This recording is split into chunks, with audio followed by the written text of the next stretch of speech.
Orientalizmus. Čo vám napadne, keď si povieme arabský svet? Púšte, ťavy, bazáre a vodné fajky, zahalené ženy a iracionálne násilní muži?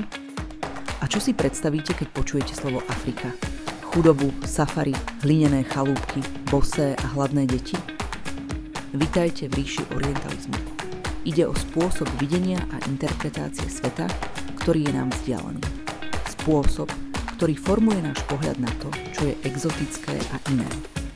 Orientalizmus je spôsob, akým Západ, ktorého sme stáročia súčasťou, konštruuje a zjednodušuje obraz iných, od jednotlivcov po celé civilizácie, od vedy po popkultúru.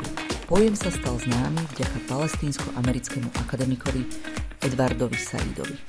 Západ podľa neho vykresľuje Orient, ale aj mnohé iné časti sveta, ako exotické, zaostalé a neschopné zmeny, iracionálne či nebezpečné. Všetko to, čo my nie sme. Takýto obraz slúži ako naše negatívne zrkadlo, v ktorom sa vidíme ako tí moderní, racionálni a civilizovaní. A vždy lepší a na tej správnej strane. Podľa Saida je orientalizmus nástrojom na zdôvodnenie a obhajobu kolonializmu a imperializmu. Civilizovaní Európania predsa robili dobrú službu barbarom. Tento spôsob videnia sveta je všade okolo nás.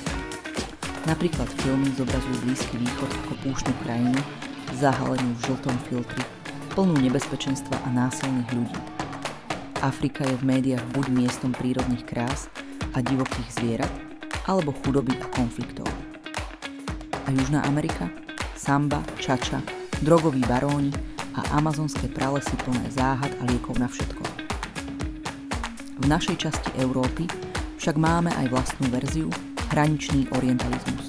Ten nám neslúži na obhajobu kolonializmu, ale na budovanie a podporu našej vlastnej národnej identity. Vnímame sa ako odvekí ochrancovia kresťanstva na samej hranici Orientu, ako pevnosť na hranici s barbarskými moslimami. Naše národné hnutie tak pri prebúdzaní nebojovalo proti dominantnému maďarskému etniku, ale proti Turkom. Náš folklór či popkultúra sú toho plné. Od prvého románu v slovenčine cez Turčína Poničana po sebechlebských hudcov. Ako by kat mohol byť horší od Turka? Existuje vari horšej stvory na svete, ako je Turek?